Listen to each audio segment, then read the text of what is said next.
alunos! Na aula de matemática de hoje, nós vamos falar sobre os números pares e ímpares.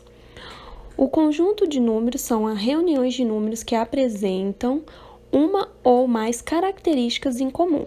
Todo conjunto numérico possui um subconjunto, que são definidos impondo uma condição adicional ao conjunto numérico observado. É assim que são definidos os conjuntos de números pares e ímpares, que são subconjuntos de números inteiros. Mais abaixo tem mais informações para vocês sobre conjuntos e subconjuntos. E vou descer aqui mais para baixo para falar sobre os números pares. Assim como o conjunto dos números naturais é subconjunto de números inteiros, o conjunto de números pares também é. Em um primeiro momento, aprendemos a reconhecer os elementos do conjunto de números pares por meio de brincadeiras.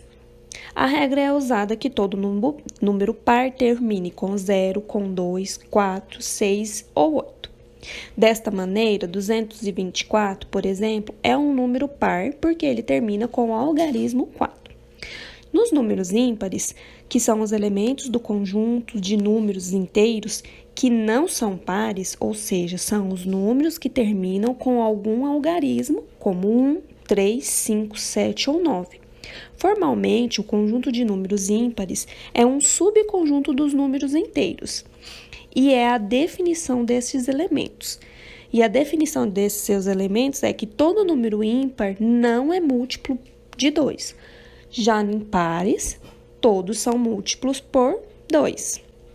Abaixo tem as atividades que eu passei, que é o número 1, observe esses números, pense e escreva. Você vai localizar quais são os números maiores de 165, os números menores de 140, vai colocar desses números quais são os pares, quais são os ímpares. No número 2, os números pares maiores que 44 e menores que 68. Então, entre 44 e 68, você vai colocar os números pares. Os números ímpares maiores que 31 e menores que 69. No número 3, você vai nomear número 1 para número par e número 2 para número ímpar, e colocar entre parênteses. E no número 4, você vai colocar na fileira quais são os pares e quais são os ímpares. Já na atividade 5, você vai colocar 10 números pares e 10 números ímpares, para fixar na sua mente, na sua memória, o que são os números pares e o que são os números ímpares, certo? Obrigada, qualquer coisa estamos à disposição.